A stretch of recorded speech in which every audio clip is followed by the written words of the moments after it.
పిల్లల కోసం మనం ఉండాలి, అంతేనే కదా. మనం ఇప్పటిదాకా బ్రతికింది మన కోసం, ఇప్పటి పైన బ్రతికేది మన పిల్లల కోసం, మన భార్య కోసం. మనం అనే వ్యక్తి లేకపోతే మన కుటుంబ పరిస్థితి ఏంటి? హలో, మనం అనే వ్యక్తి ఈ రోజు లేడు అంటే కుటుంబ పరిస్థితి ఏంటి? అంతేనే కదా. సో అట్లాంటప్పుడు అవసరమా అది అనేది ప్రశ్నకు మీకు సమాధానం వెతుక్కోండి. ఓకేనా అండి? మరి అదేవిధంగా స్ట్రెస్, మానసిక ఒత్తిడి లేని వాళ్ళు ఎవరైనా ఉన్నారు ఇక్కడ? మానసిక ఒత్తిడి నాకు లేదు సార్ అనే వాళ్ళు ఎవరైనా ఉన్నారా?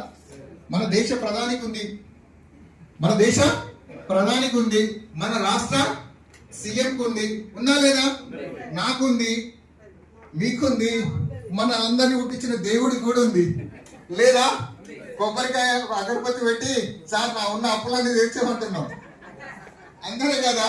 ఒకసారి మీరు వింటే తెలుస్తుంది, వాళ్ళ మొక్కులు మీరు మొక్కుతుంటే పక్కకుండా వింటే తెలుస్తుంది.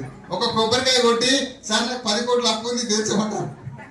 పాపం దేవుడు దిగొచ్చి 10 కోట్ల అప్పు తీర్చాలి. ఎస్ఆర్ రావండి. అంటే మానసిక ఒత్తిడి వ్యక్తి ఖచ్చితంగా ఉన్నారు. ఎందుకు ఉన్నారంటే ఒకటి సమాజ పరంగా ఉండొచ్చు, వ్యక్తిగతంగా ఉండొచ్చు, కుటుంబ పరంగా ఉండొచ్చు, లేదా ఆరోగ్య పరంగా ఉండొచ్చు. మొత్తానికైతే స్ట్రెస్, మానసిక ఒత్తిడి అయితే ఉంటారు. మరి దాన్ని తగ్గించుకోవడానికి ప్రయత్నం చేద్దాం. ఎస్ఆర్ నో అండి.